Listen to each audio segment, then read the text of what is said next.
a las 15 horas, me tengo que retirar porque tengo otra reunión. Sí, tranquilo.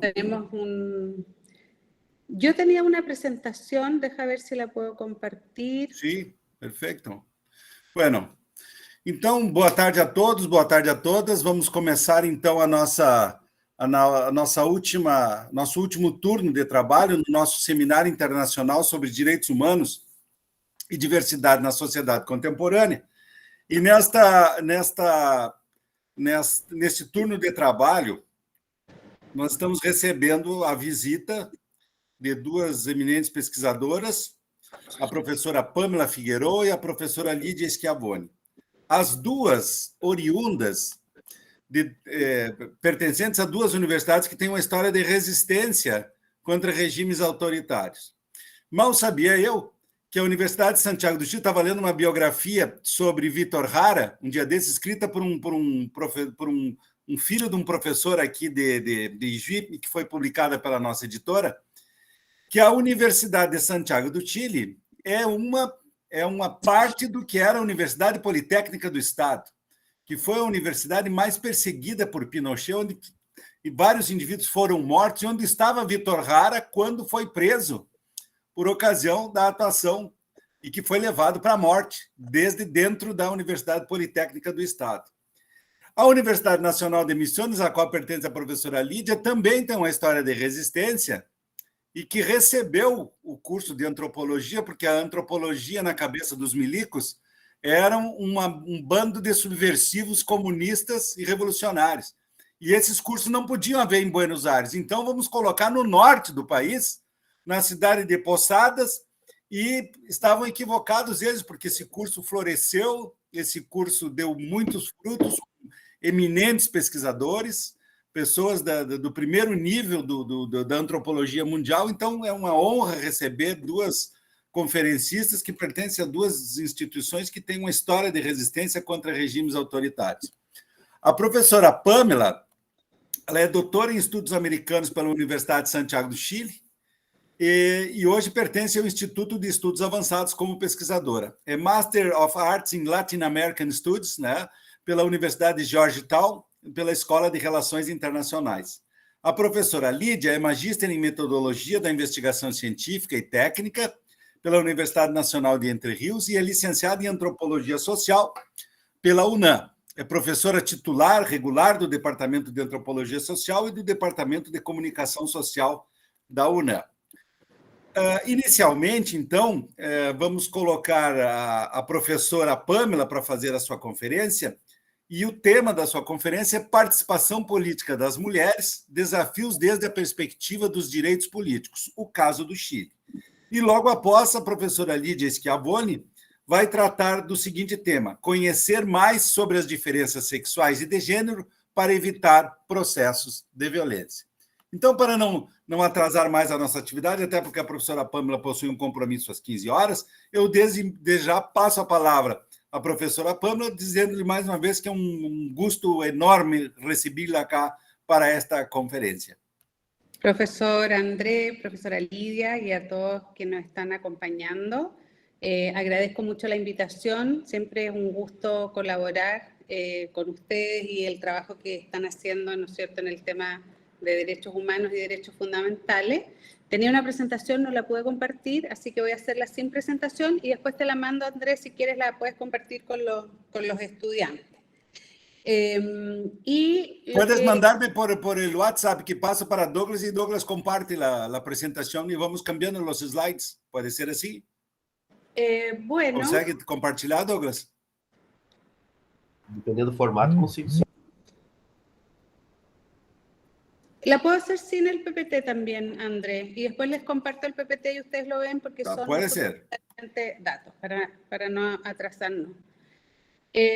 Bueno, como bien decía el profesor Andrés, lo que les quiero presentar hoy es sobre la participación y representación política de las mujeres, pensando en la idea de una democracia inclusiva y fundamentalmente lo que es el caso de Chile, por el momento político en que nos encontramos, en un tercer intento de cambio constitucional El próximo domingo 17 de diciembre tenemos un plebiscito nacional donde la ciudadanía se va a poder pronunciar a favor o en contra de un texto constitucional.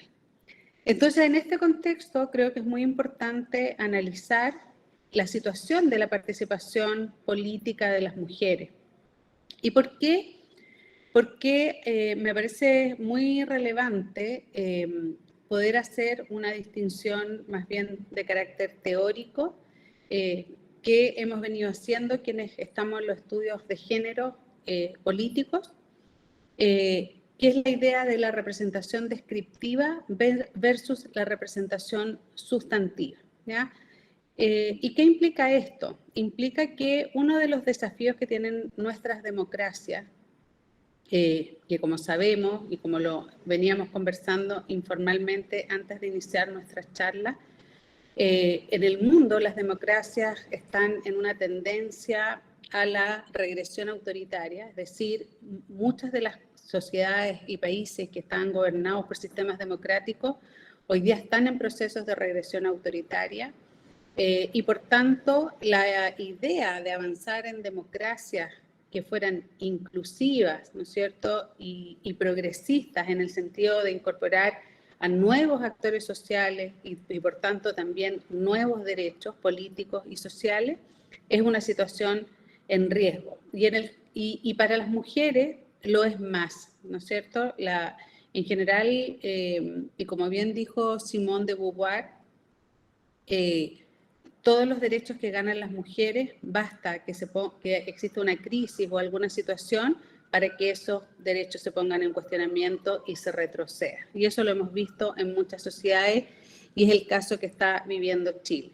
Entonces, en general, para lograr una democracia inclusiva y que incorpore a las mujeres en sus plenos derechos, uno tiene que observar estas dos dimensiones. La representación descriptiva, es decir, un análisis en términos de cómo están representadas las mujeres en el sistema político, es decir, dónde tienen representación, cómo es su representación y bajo qué mecanismo, pero también es importante pasar a un segundo nivel, que es la representación sustantiva, es decir, no solo quedarnos en la idea de que la representación de las mujeres significa que tengan más escaños o más espacios en la representación, sino que las propias demandas de las mujeres, fundamentalmente asociadas a su autonomía política, económica y física, estén representadas en la normativa, en la legislación, en las políticas públicas y en la sociedad en general.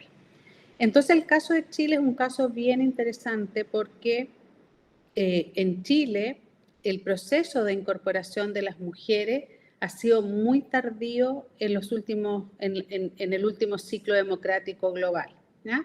Las mujeres en Chile ganan su derecho a voto en la primera mitad del siglo XX, en el año 1949, la primera elección presidencial, pero no es hasta el año 2015, ¿ya?, en el segundo mandato de la presidenta Michelle Bachelet, es decir, cuando hay un segundo mandato de una presidenta mujer, que se incorporan por primera vez las leyes de cuota en la representación política. Una ley de cuota que implicaba que las mujeres iban a poder tener la posibilidad de competir en las elecciones de una manera equitativa, instalándose listas de partidos políticos donde ningún sexo podía tener más del 60% de representación. Entonces se dio un equilibrio 60-40 en las listas de representación. Pero el resultado de ese avance legislativo, que es muy relevante, que se da el año 2015 durante el gobierno de la presidenta Bachelet, es que se pasó de tener 16% de mujeres con representación en el Congreso a tener un 23% de mujeres con representación en el Congreso. Es decir, hubo un incremento relevante, pero muy por debajo de lo que implica la población de mujeres en el país, que es casi un 52%.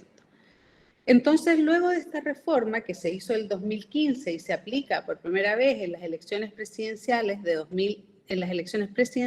y parlamentarias de 2017, las mujeres los movimientos feministas, los movimientos de mujeres y las mujeres políticas entraron en un cuestionamiento de las limitaciones que implicaba la representación a través de la ley de cuotas. Esto coincide con que el año 2018 se da una gran movilización de los movimientos feministas, sobre todo de las mujeres más jóvenes, estudiantes universitarias, que por un caso específico en una universidad muy reconocida, una universidad pública en el país, de un acoso de un profesor a un estudiante, se generó lo que se llamó la revolución feminista en Chile. Salieron las estudiantes universitarias a las calles, tomaron los campus, hicieron tomas feministas donde los hombres estaban excluidos, marcharon por las calles, y esto generó un fervor muy importante y la reactivación de un movimiento feminista que en Chile tiene larga trayectoria. Las mujeres feministas tuvieron un gran rol en la lucha contra la dictadura y en la elaboración de un pensamiento feminista donde hubo teóricas tan destacadas como Julieta Kirkwood, que influyó no solamente en Chile, sino en toda América Latina con su pensamiento de la lucha por los derechos políticos y la igualdad y la autonomía dentro del sistema político. Entonces, esta conexión de los movimientos feministas jóvenes, del movimiento feminista histórico, de los movimientos sociales de mujeres que no necesariamente eran feministas, pero sí eran pro mujer, es decir, sí creían en los derechos, o en avanzar en los derechos de las mujeres con una perspectiva distinta al feminismo, y las mujeres políticas estaban teniendo, aunque eran un porcentaje menor, pero estaban teniendo representación en el Congreso durante la Revolución Feminista y luego durante el estallido social muy grande que hubo en Chile el año 2019, que es la antesala al proceso de cambio constitucional. Se genera una gran unión de estos distintos grupos políticos y sociales para plantear la necesidad de que si había un proceso de cambio constitucional con una asamblea constituyente, es decir, con un órgano especialmente electo para cambiar la Constitución, ese órgano debía ser paritario, ¿ya? Pero con un sistema de elección paritario que implicara paridad en las candidaturas, pero también paridad en el resultado, ¿ya? Y creo que esa es la gran innovación política legislativa que logra tener Chile en marzo del año 2020. Luego del estallido social de 2019 vino un acuerdo político para hacer el cambio constitucional y en ese marco se genera esta legislación y ese es el proceso en el cual a mí me corresponde participar en la mesa técnica de expertos. Fuimos 14 personas los que diseñamos estos proyectos de ley de reforma constitucional y que se tuvieron en consenso para poder legislar. Entonces, en marzo del año 2020, justo antes de la pandemia, Chile logra generar esta ley de paridad para la elección del Consejo Constitucional. Por la pandemia, las elecciones constitucionales se postergan y es en mayo de 2021, es decir, un año después de que se promulga esta ley, donde se hace la primera elección paritaria en Chile y se obtiene una convención constitucional con representación paritaria. Y lo más importante de señalar, siempre digo, es que con esa regla de paridad se beneficiaron o se integraron más hombres que mujeres a la Asamblea. Es decir, cuando las mujeres tuvieron la posibilidad de competir en igualdad de condiciones, fueron mucho más eficientes electoralmente, ¿ya? O sea, se eligieron más mujeres que hombres, pero por la paridad muchas mujeres dejaron sus escaños para sus compañeros de lista. Con ese órgano paritario fue muy importante hacer el seguimiento de si era posible esta representación sustantiva, es decir, si las mujeres representadas en igualdad de condiciones lograban mover un poco el péndulo hacia una visión de un texto constitucional con perspectiva de género. Y a pesar de que no todas las mujeres eran feministas, porque había también representantes mujeres de los partidos más conservadores, ¿no es cierto? el texto sí logró tener una visión de género, ¿ya? Se incorporó temas como la representación paritaria en los órganos de representación política, la igualdad de remuneración para el mismo trabajo, los derechos sexuales y reproductivos, es decir, temas sobre los cuidados, legislación sobre normas sobre los cuidados, sobre los derechos de las mujeres en general. Entonces creo que esa experiencia fue muy importante para entender que una representación paritaria sí puede tener un efecto de representación sustantivo. Pero como ustedes ya saben, en septiembre del año 2022, el texto constitucional se llevó a referéndum y la ciudadanía rechazó el texto, ¿ya? Como el fervor del cambio constitucional estaba presente y lo sigue estando porque realmente existe un problema constitucional en Chile, los partidos políticos en diciembre de 2022 acordaron un nuevo proceso constituyente y nuevamente se logró que ese nuevo proceso constituyente fuese a través de una asamblea que nosotros llamamos en Chile Consejo Constitucional, pero un Consejo Constitucional con otro diseño institucional, con menos representantes. La convención tuvo 155 integrantes, el Consejo solo 50, por tanto, esta es una representación más acotada, más de élite también, y esa representación también fue paritaria. Pero los resultados electorales del Consejo Constitucional fueron totalmente distintos a la convención y se eligió mayoritariamente el partido de ultraderecha en Chile, que es el Partido Republicano, que obtuvo 22 integrantes de los 50, es decir, casi la mitad. Ellos por sí mismos, ¿no es cierto?, eran ya una mayoría, y con los partidos de derecha tradicional conformaron una mayoría. Entonces, el órgano es también, se acaba de disolver el día de ayer, pero fue un órgano también paritario, pero con una representación muy distinta a lo que fue la Convención Constitucional. Y en este caso, el resultado del texto es un texto que retrocede ampliamente en los derechos de las mujeres, ¿ya? No se incorpora la paridad, incluso se han incorporado normas que se interpretan como que la actual legislación que existe en Chile de la despenalización del aborto en solo 3 causales, que es la legislación que existe en Chile, podría se podría ser inconstitucional si se aprueba el texto constitucional que está presentando el Consejo Constitucional, y nuevamente hay una tendencia hacia una posición más conservadora, y eso es muy interesante también desde el punto de vista académico observar, porque en este caso una representación descriptiva igualitaria no implicó para nada una representación sustantiva, ¿ya? Entonces, no solamente importa cuántas mujeres están representadas, ¿ya?, sino que también importa, ¿no es cierto?, quiénes son los que están representados ahí, qué fuerzas políticas, me refiero, no las personas, qué visiones, qué ideología están representadas. Y creo que eso también nos abre un gran desafío, porque las mujeres, y sabemos, en América Latina probablemente es la región del mundial donde más avances han habido en temas de los derechos políticos e incluso de los derechos sexuales y reproductivos. Estuve la semana pasada en México en un congreso, y el caso de México también es bien impresionante porque han logrado la paridad en todos los niveles de representación, pero también saben que si hay regresiones autoritarias, esos derechos también se ponen en cuestión. Bueno, está el caso de Argentina, que probablemente Lidia lo puede explicar mucho mejor que yo.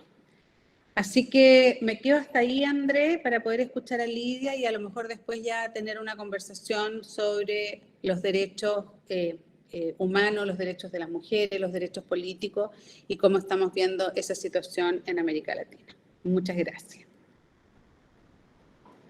Te agradezco muchísimo la ponencia. Apenas para colocar el problema en términos brasileños, acá las mujeres tienen solamente 14,8% de representación en el Congreso Nacional y son más de 52% de la población.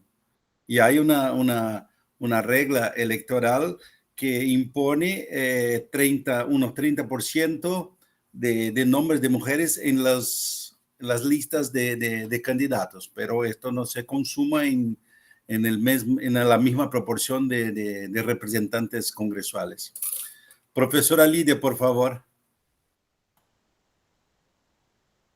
Yo tengo una presentación que intentaría compartirla en vistas de facilitar el diálogo.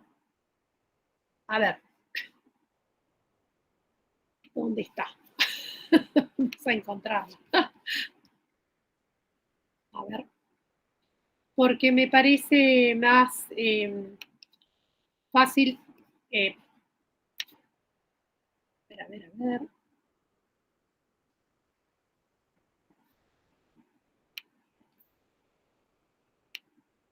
Aquí.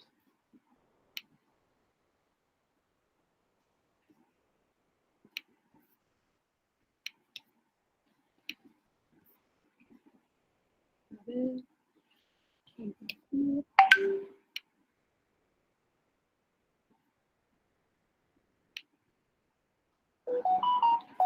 No sé si se está viendo o no. Me queda...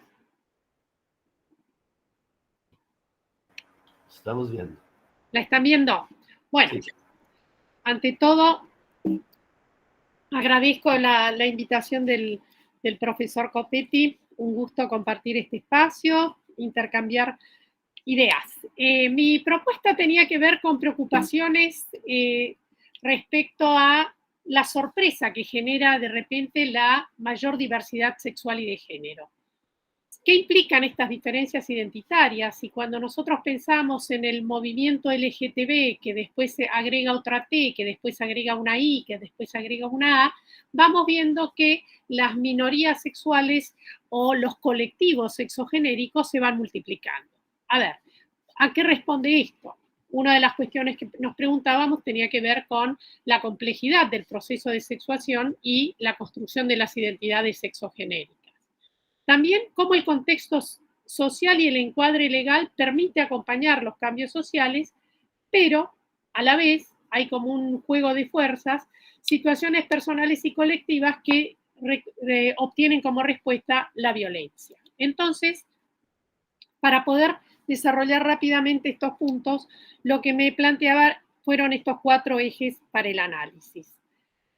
Si se trata de nuevos fenómenos, ¿cuál es el orden de historia, tanto del concepto de sexo como de la categoría de género? ¿Y qué pasa con la violencia como respuesta a lo que sale de la norma? Bueno, yo me planteo esta propuesta desde mi formación como antropóloga, y acá una rápida presentación a la antropología como ciencia que recupera diversas experiencias de vida en diferentes lugares del mundo y diferentes etapas históricas. Esto nos permite, a través del método etnográfico, el compartir la cotidianeidad de quienes estamos estudiando, poder experimentar aspectos de su vida social para poder reconocer formas regulares de comportamiento o también poder establecer singularidades. La diversidad de los registros etnográficos tiene como potencia el poder abrirnos la cabeza. Y aquí el término abrirnos la cabeza tiene que ver con la posibilidad de relativizar algunas diferencias o poder también comprender por qué ocurren determinados fenómenos. Agregamos un par de conceptos más que tienen que ver con el relativismo cultural y el etnocentrismo. El relativismo cultural será esta posibilidad de analizar las prácticas sociales y buscarle sentido dentro de su propio sistema cultural, pero con el límite de que son los derechos humanos universales, donde las prácticas singulares de algunas culturas entran en contradicción. La contracara del relativismo es el etnocentrismo, el suponer que la cultura propia es superior a las demás y que por lo tanto nuestra forma de vida es la única válida. A estas 2 categorías agregamos esta tercera, que es el androcentrismo. El mirar el mundo desde la posición del colectivo masculino y suponer que la perspectiva masculina es la que marca la regla. ¿Qué hacemos los antropólogos con estas herramientas? Nos ponemos en alerta con una mirada crítica, tratamos de revisar qué es lo que está ocurriendo y fundamentalmente comprender el sentido que las personas les dan a sus prácticas y por qué se producen esos fenómenos sociales y en qué contextos. Así fue que me volví sobre el proceso de sexuación y la historia del concepto de sexo para poder situar desde dónde estamos hablando.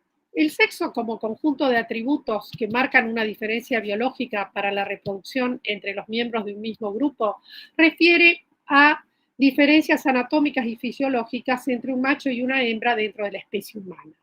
Pero aquí lo interesante es ver cómo esta diferencia biológica se interpreta y genera determinadas posiciones. ¿Por qué nos ocupamos particularmente del sexo? Porque esto aparece como una categoría dada que no se discute, que es inmutable, pero nos encontramos que en realidad los modos de reconocer o concebir estas diferencias anatomofisiológicas relativas a la reproducción entre individuos de una misma especie han ido cambiando. Es decir, también son históricos estos modos de reconocer.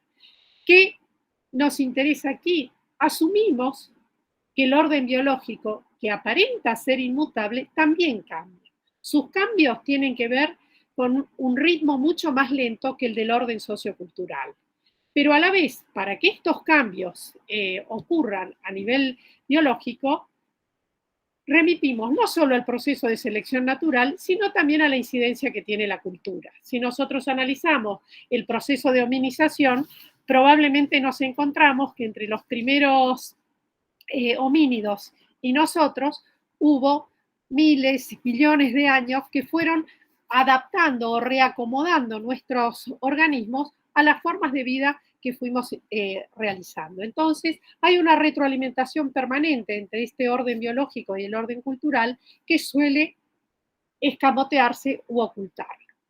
El proceso de sexuación es algo bastante complejo y refiere a la conformación de nuestra sexualidad, desde la definición genética, la hormonización en diversas etapas de la gestación, el desarrollo neuroendocrino y la sexualización de los cerebros, la conformación de los aparatos genitales internos y externos, la posibilidad de la reproducción, la construcción de la identidad y la orientación sexual.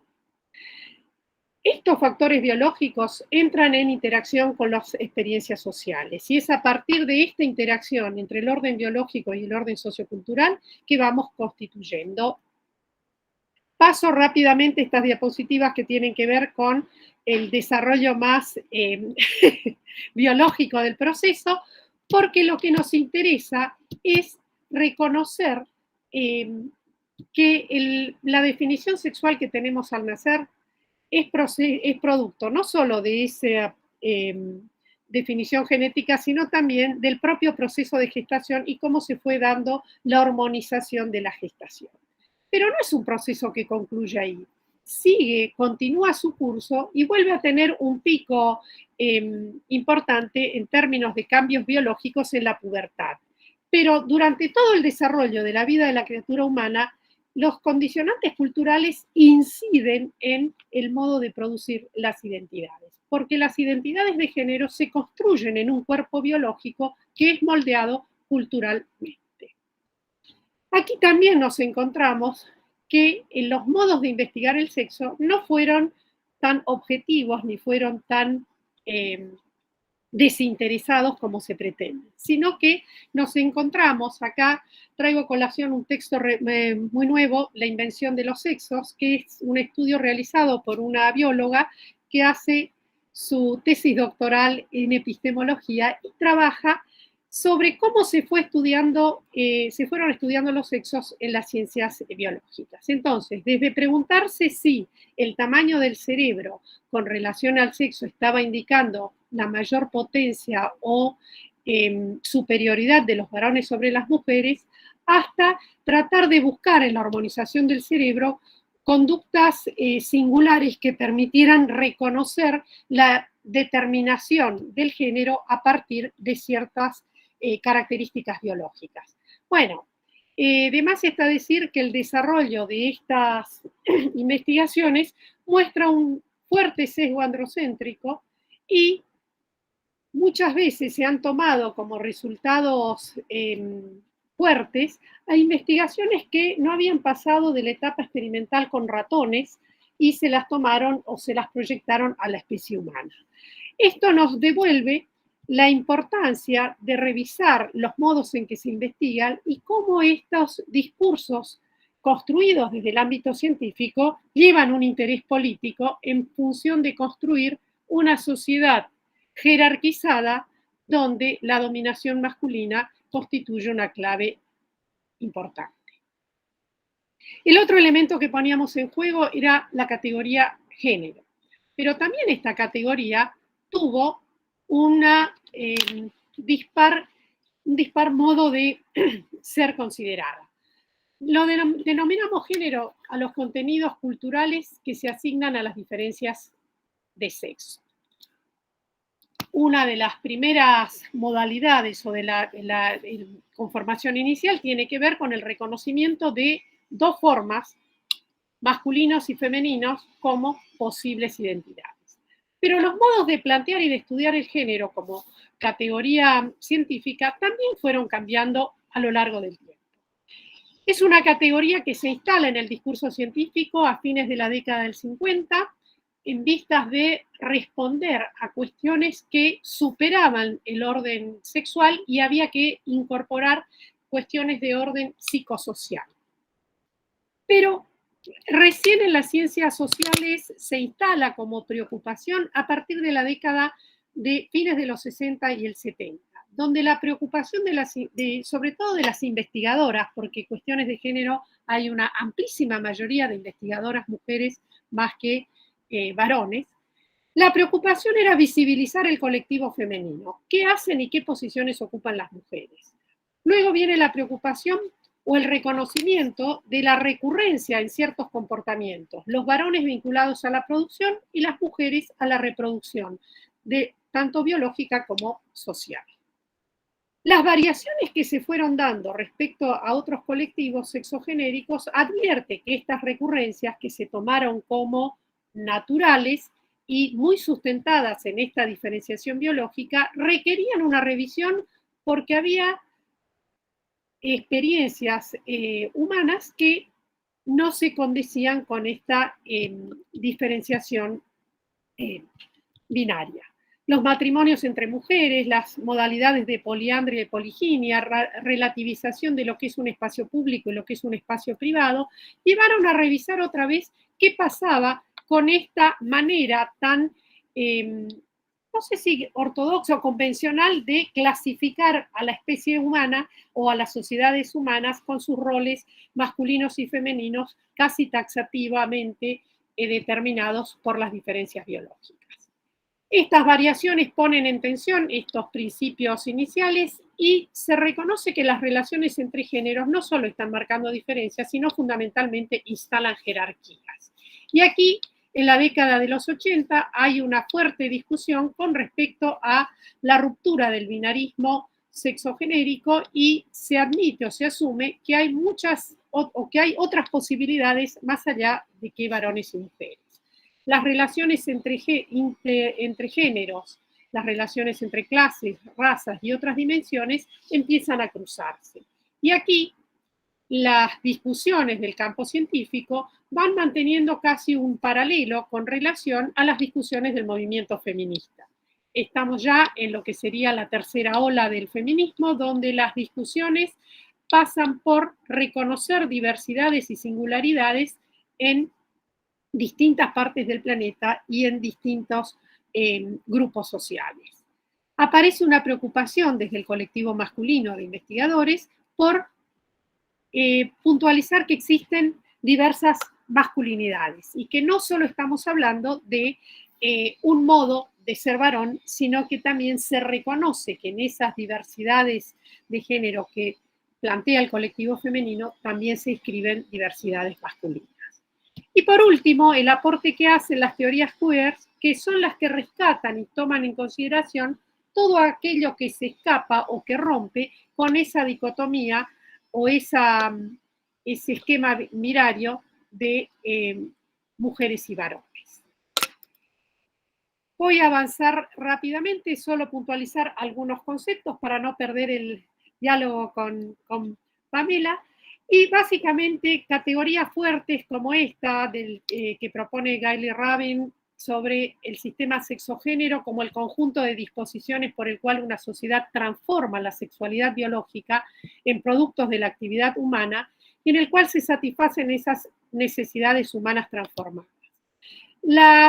Esta antropóloga plantea, y este es un sueño del año 1975, por eso lo puse aquí, que sería muy atractivo pensar en una sociedad andrógina y sin género, pero no sin sexo, donde la anatomía sexual no tenga ninguna importancia para lo que uno es, lo que hace y con quién hace el amor.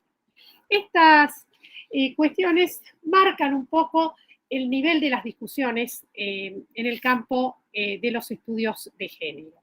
Judith Butler va a ser una filósofa estadounidense que también es muy disruptora con sus propuestas, va a plantear que el género precede al sexo y que en realidad se construye el sexo a partir de cómo se adjudica el género. Sus discusiones son muy fuertes, aparece la cuestión de la performance, cómo se va modelando, construyendo la identidad genérica a partir de cómo se articula el discurso. Es sumamente polémica su posición, entra en diálogo con Henriette Moore, una antropóloga inglesa, que dice, bueno, es imposible pensar que el género antecede al sexo, porque en realidad la sexuación no es un fenómeno estrictamente biológico, pero para asumir una posición sexuada hay que pasar por el lenguaje y la representación, y la diferencia sexual se produce en el ámbito de lo simbólico. Las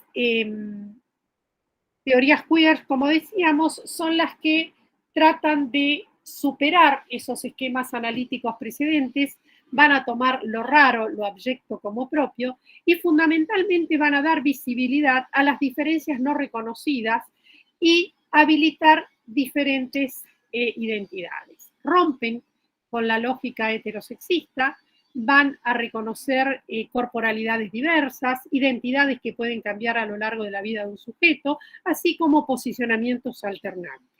Acá se centran más bien en las decisiones de cada sujeto y se le quita relevancia al contexto. Esta tensión entre las relaciones de biología y cultura van a mostrar oposiciones en un momento, pero luego van a avanzar hacia la complementariedad. ¿Por qué? Porque en realidad la importancia de construir puentes entre ciencias sociales y naturales va a requerir recolocar el discurso biológico y no ponerlo como la causa de la desigualdad, sino reconocerlo como la excusa de la desigualdad, porque ha sido usado de modos muy diversos. Y quizás la historización y el modo o la revisión sobre cómo se investigó el sexo nos revela esta excusa de poner en la biología argumentos que tienen que ver más bien con la discusión política. El hábitus y la corporalidad van a ser dos también dimensiones interesantes a recuperar, porque cuando Butler plantea que el género precede al sexo, se olvida del cuerpo. Y en realidad nosotros como sujetos sociales somos una complementación entre sexo y género que se expresa en un cuerpo. Esta entidad material que es el cuerpo va a dar cuenta de estas identidades sexogenéricas. Y acá retomo el aporte de Rita Segato para pensar cómo analizamos el género y revisa que en realidad el género no se observa. Lo que nosotros podemos, el género aparece como posible de ser analizado en términos de experiencia de un sujeto. Y reconoce estos 5 elementos o dimensiones para analizar el género. El cuerpo, que sería el de orden más directo, sería en la anatomía propiamente dicha, que se inscribe en la autopercepción de cada uno, y el género de la personalidad, que remite a las actitudes o temperamentos, la orientación sexual, la disposición sexual y la división sexual del trabajo. Todos estos niveles actúan entrelazados en la experiencia de un sujeto. Pueden variar en el tiempo según sus condiciones de existencia. ¿Qué nos interesa aquí revisar?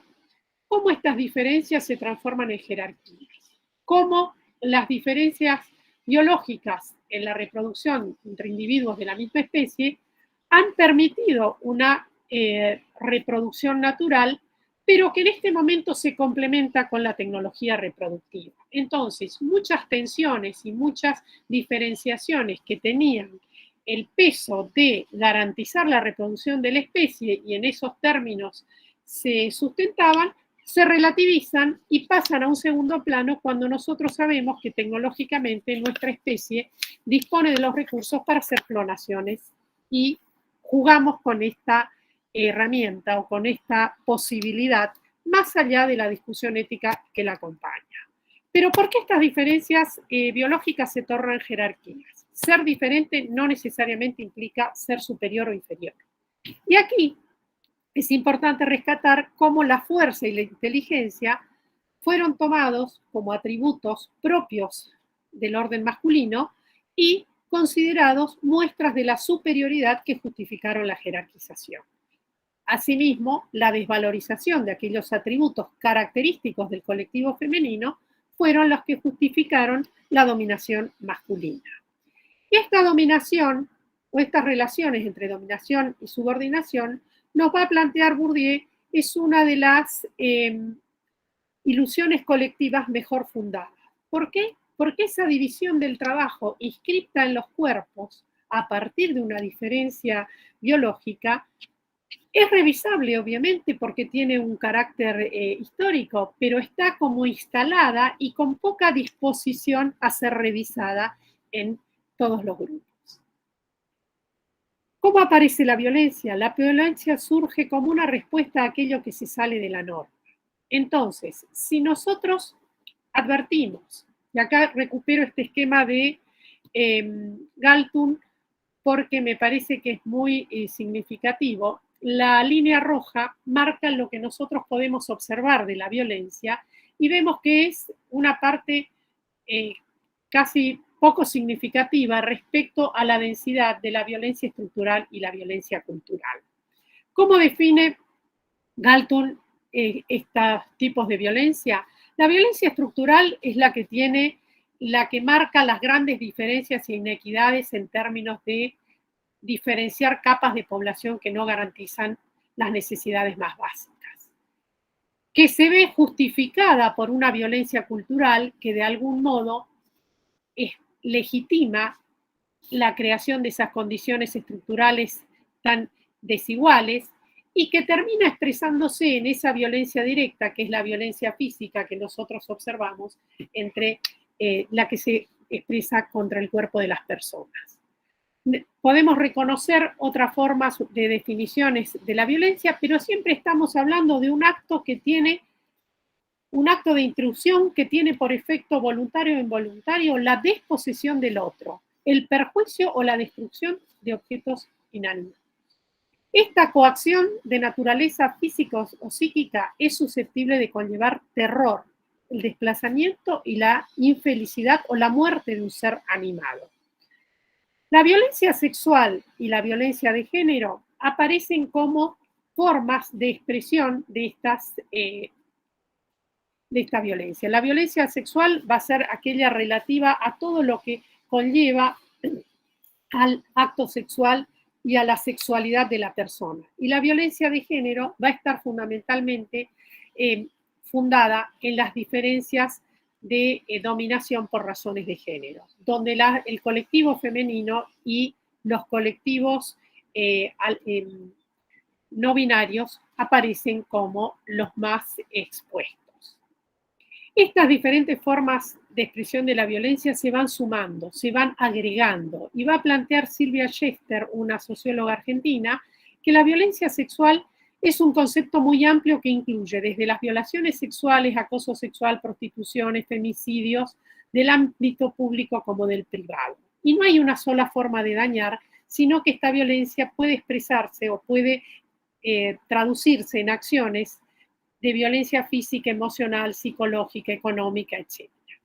Y cuando se refiere a la violencia de género, la articula con otras formas de violencias que se intersectan con esta. Y aquí me detengo en lo que denominan Bourdieu y Segato la violencia invisible. Es decir, Bourdieu la denomina violencia simbólica, Segato la va a llamar violencia moral, pero en realidad refieren a estas formas de ejercicio de la violencia que pasan inadvertidos por quienes las padecen, pero que van construyendo un modo o van instalando un modo de estar en el mundo, donde no se pone en discusión las jerarquías establecidas y donde los otros órdenes se van como plegando hacia esta dominación masculina. Los efectos de la violencia son registrados de modo directo o de modo indirecto. Los de modo directo son los más notorios, pero los más peligrosos terminan siendo aquellos que pasan desapercibidos porque sus efectos son más duros y persistentes. Este cuadro sintetiza un poco estas diversas formas de violencia que fuimos pasando a vuelo de pájaro, pero aquí me quiero detener en cómo estas relaciones de dominación y de subordinación se ejercen entre sujetos de distintas categorías. Básicamente reconocemos de varones hacia mujeres, de heterosexuales hacia homosexuales, de grupos cis hacia grupos trans, desde mujeres ricas hacia las mujeres pobres, de varones blancos hacia mujeres negras, donde vamos viendo las múltiples combinaciones donde se cruza el género con la orientación sexual, con la clase, con la raza, con la religión, con la adscripción política, con otras dimensiones. Y cuando nosotros pensamos en las minorías étnicas, pensamos en estos grupos que se escapan a las categorías tradicionales o al esquema binario de masculino y femenino y de la lógica heteronormativa, donde aquello que se escapa hay que reprimirlo o hay que corregirlo. Entonces, el ejercicio de la violencia aparece como el recurso para ponernos en regla. Y aquí pongo estas reflexiones como para seguir pensando la importancia que tiene el poder relativizar o poder poner en proyección histórica tanto el sexo como el género en términos de categorías de análisis. Y cómo visibilizar las diferencias es importante, pero también es necesario desnudar las jerarquías cruzadas. Y la importancia que tiene ampliar nuestros conocimientos para poder ejercer un modo de trabajar con los otros que permita incorporar nuevos conocimientos y poder ampliar nuestras miradas. Cuando nosotros pensamos en un país como Argentina, donde la legislación acompaña cambios muy promisorios, como han sido la ley de matrimonio igualitario, la ley de cambio de identidad de género, la ley de la legalización del aborto, digamos, tenemos una batería legislativa muy promisoria, pero que no necesariamente se traduce en una sociedad que acata y que convive a partir de estas leyes. Los casos de femicidio, los casos de feminicidio, los casos de travesticidios siguen siendo preocupantes y no pasa una semana en que no aparezcan uno o dos casos. No obstante, tenemos que reconocer que en este último periodo del gobierno del presidente Fernández, por ejemplo, se puso en valor la ley del primero por decreto y después por ley, el cupo laboral de la población trans, donde todos los organismos del Estado tienen la obligación de incorporar un trabajador del colectivo trans. Esto va permitiendo una convivencia y un reconocimiento de que la diferencia ni es peligrosa ni hay que amortiguarla, sino convivir a partir de ella. Hasta aquí. Muchas gracias. Muchas gracias, Lidia.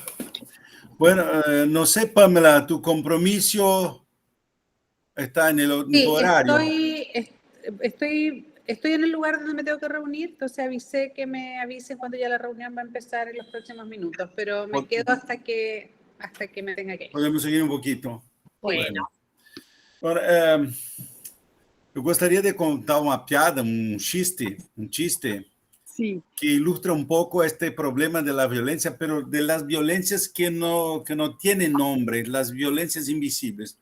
Porque me parece que essa falta de lugares das mulheres na política se constitui como uma violência histórica que nós não percebemos como violência, porque sempre foi assim.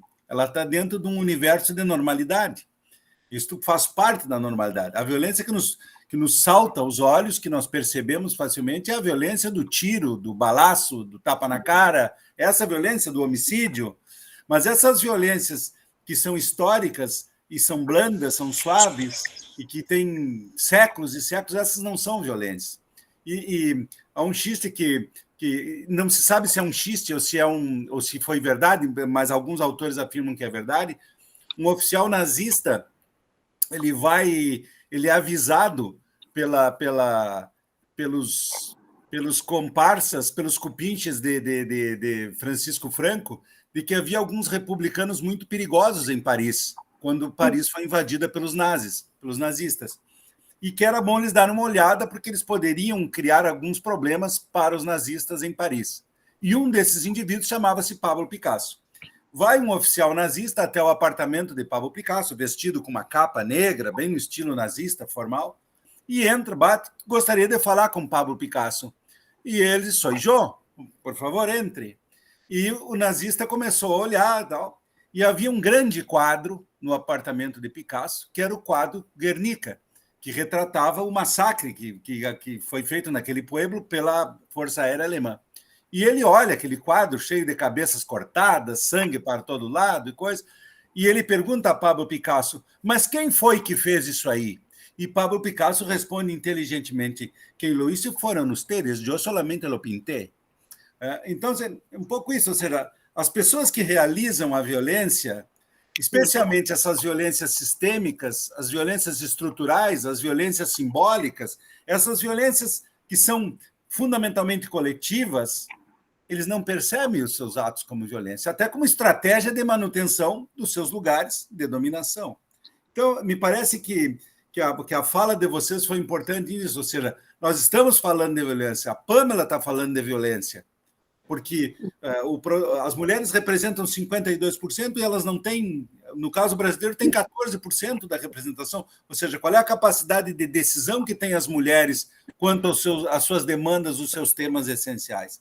Então, eu só queria registrar a importância da fala de vocês, porque isso serve, e é essa a finalidade do nosso grupo de pesquisa, trazer, e essa, diríamos assim, a nossa função crítica, trazer à consciência esses processos que são inconscientes, e que são inconscientes porque não são nomeados como tal.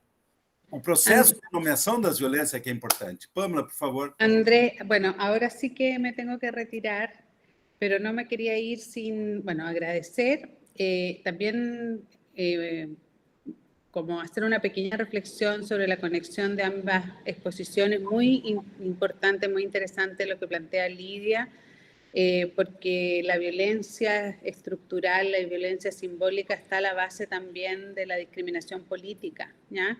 Y es retroalimentado, porque como tú señalabas, si no hay legislación o políticas públicas que visibilicen e integren, es muy difícil generar cambios profundos.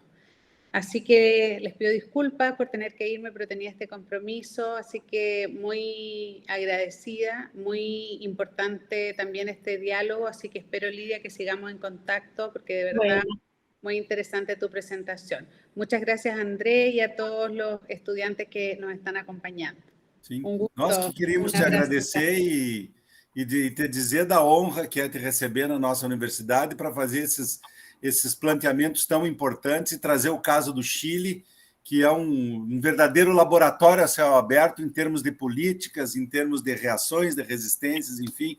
Um grande abraço, um beijo no teu coração. Um abraço a todos os amigos da Universidade Politécnica do Estado. Ok, que orgulho ter amigos na Universidade Politécnica, e mais do que isso, né? Esses eventos servem para a gente ver que nós fazemos as aproximações certas. Que bom ser amigo de pessoas inteligentes, profundamente inteligentes.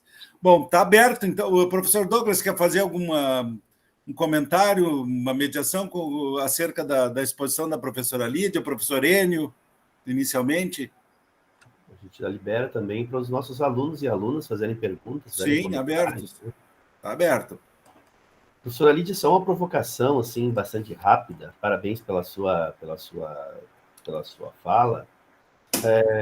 eu gostaria de fazer uma provocação a partir de uma pensadora francesa chamada Elisabeth Rodinesco, né? Que flerta um pouquinho com a psicanálise, um pouquinho com a filosofia. E ela, no seu livro Eu Soberano, ela vai analisar em um dos seus capítulos a questão do que ela chama de excessos identitários, mesmo no campo de algumas questões relacionadas à perspectiva feminista, né? E ela diz no seu livro, abre aspas, nunca será demais repetir que o mundo maravilhoso da felicidade identitária parece um pesadelo, parece uma coisa terrível, né? E ela utiliza-se de textos anteriores para falar do que ela chama de narcisismos identitários ou narcisismos das minorias. E ela faz uma crítica a duas autoras, uma crítica, evidentemente, no sentido acadêmico, mas problematizando as ideias de uma bióloga chamada Anne Sterling, que praticamente provoca não trabalha mais com a separação entre gênero e sexo, o que, de certo modo, também aparece na proposta queer da Butler, né?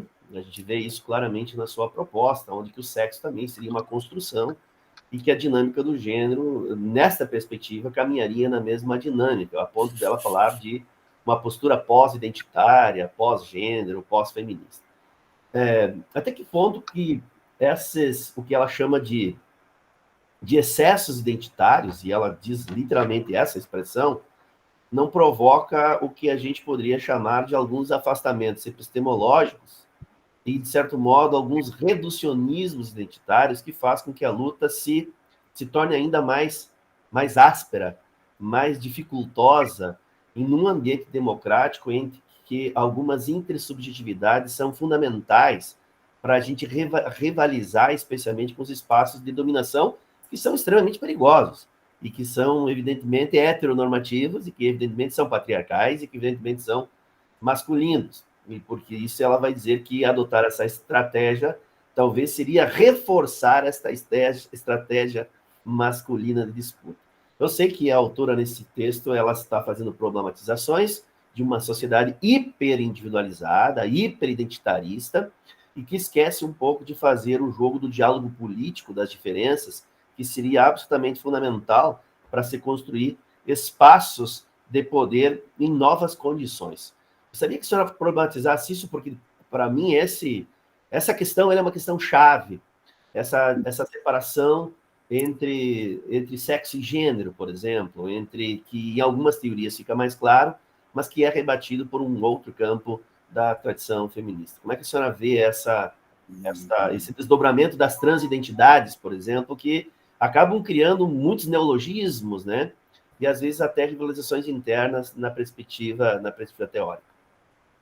Sí, yo creo que toda la línea de las teorías queer son muy perturbadoras. A ver, en cuanto a que descolocan lo que habían sido algunas discusiones, las sacan o sí, rompen los esquemas, esa sería Y creo que como toda respuesta radical genera resistencias, ¿no? Entonces cuesta, a partir de esa lectura, poder reconocer qué nos sirve, qué nos aporta, qué nos complica y qué efectivamente nos devuelve sobre qué estamos discutiendo, ¿no? Entonces, cuando nosotros pensamos que en términos de construcción de identidades sociales para la sociedad occidental, la cuestión sexogenérica es muy importante, para otras sociedades no.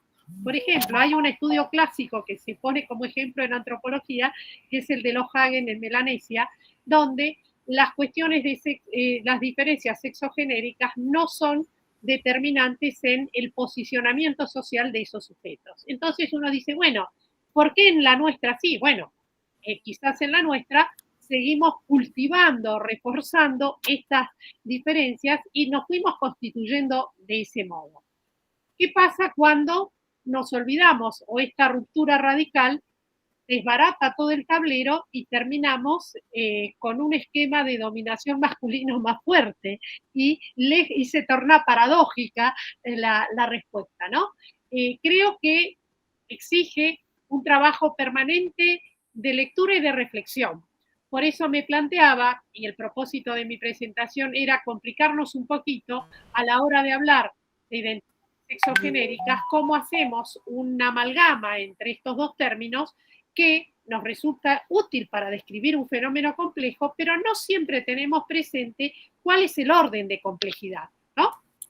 Y quizás estas teorías queer, al abrir el espacio a las cosas raras o a estos que escapan del sistema del binarismo clásico, exigen que tengamos la posibilidad no solo de revisar nuestras propias historias, sino de tener la disposición a aceptar que una persona puede cambiar de identidad a lo largo de su vida, que puede revisar su orientación sexual y no son cosas que están inscriptas para siempre. Eso habilita un sujeto más libre, pero también nos complica el orden social, ¿no? Y bueno, quizás Rudinesco es una de esas autoras que nos preocupa porque cuando nos devuelve la revisión de las maternidades, por ejemplo, y lo que fue la liberación de las mujeres frente a la leche artificial, los métodos anticonceptivos y demás, y cómo en el siglo XXI vuelve una discusión sobre el derecho a maternar y se reapropia parte del colectivo femenino de esta condición de reproducción, son las cosas que creo que nos exigen una plasticidad mental importante. Por ahí.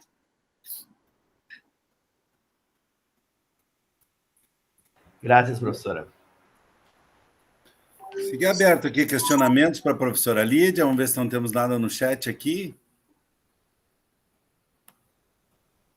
Sí, otra cosa que me parece importante agregar es cómo estas diferencias en términos de identidades no convencionales o todo lo que hace a las identidades trans conllevan una violencia adormecida en su propia existencia. Cuando uno recupera los testimonios en las historias de vida, tanto de personas trans como de los grupos, de los colectivos homosexuales, nos encontramos con un sufrimiento social importante que también se revela en una violencia invisible ejercida por el resto de la sociedad, donde el no considerar, hasta fines del siglo XX, una criatura que nacía intersex se la asimilaba a macho o a hembra porque no había posibilidades de criarla en tercera categoría.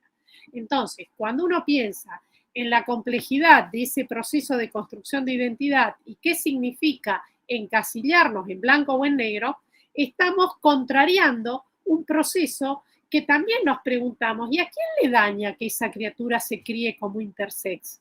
Quizás es una doble tarea de parte del colectivo que lo cría, de esa familia que va a instalar esta criatura con una identidad neutra, por decirlo de algún modo, en términos sexogenéricos o con otras alternativas. Y bueno, la discusión en Argentina cuando sale la ley de cambio de identidad de género fue ¿por qué no se abrió una tercera categoría?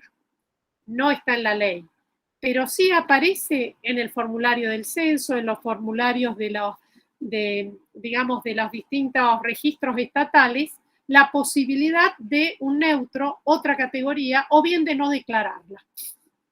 Cosa que aparece como un mínimo respeto como respuesta del Estado hacia estas otras identidades que no se sienten encasilladas, ¿no? Pero que sobre las que también ejercimos violencia o ejercemos violencia a la hora de no considerarlas.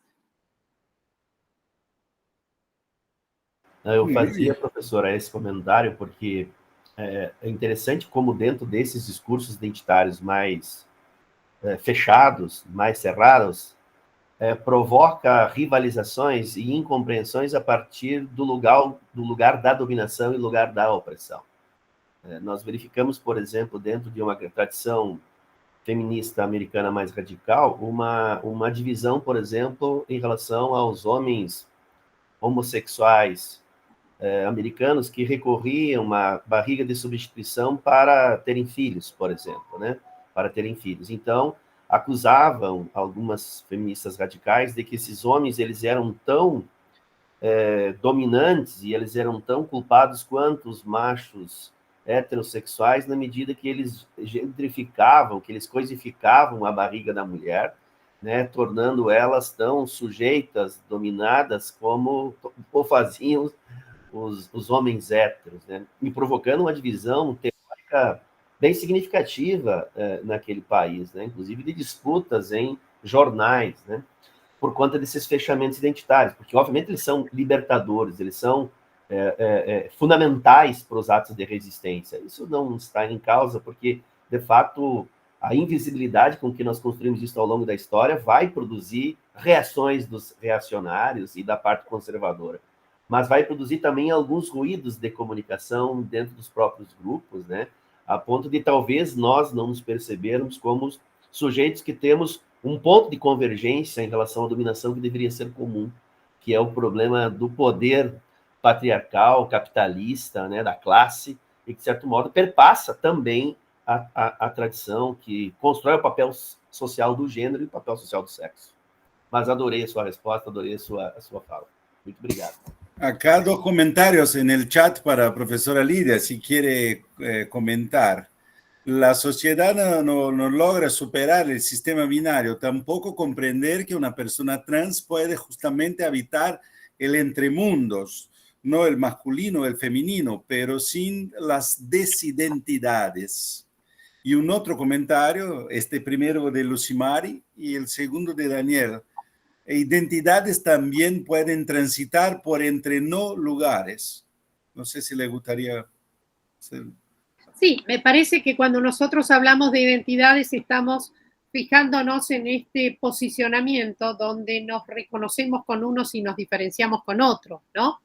Y donde no sé si hablaría de desidentidades, porque como parte de la construcción de nuestra subjetividad es reconocernos como alguien, como una persona, ¿no? Que nos va a dar singularidad y nos va a diferenciar del resto. Pero en esta posibilidad de que construyamos nuestra identidad a partir de lo que nos sentimos o de lo que somos, y por eso ponía ese diagrama de Venn articulando sexo, género y cuerpo, porque muchas veces estas discusiones se van del orden material y cuando uno piensa en la violencia ejercida a la población trans con respecto a insistir en encasillar que a una determinada corporalidad le corresponde una determinada asignación de sexo y de género, estamos imposibilitando otras modalidades, otras identidades que conllevan mucho sufrimiento y que conllevan mucha violencia. Por eso me parece que quizás cuando hablamos de no lugares, estamos como saliéndonos del sistema o quizás entrando en una zona gris. Y quisiéramos que todos pudiéramos estar en un lugar y ser reconocidos como tales. Y ahí es donde creo que la cuestión contextual o el resto de la sociedad tiene que habilitar estos espacios o aceptar que hay zonas que no son ni blancos ni negros y que probablemente también cuando nosotros ponemos la lupa en el colectivo femenino o en el colectivo masculino, tampoco somos todos iguales. También tenemos fuertes diferencias y también tenemos distintas preferencias. Entonces, es como no permitirle al resto esta diversidad, ¿no? Muy bien. Lucimari, quer fazer uma pergunta? Por favor, Lucimari, abre sua câmera e...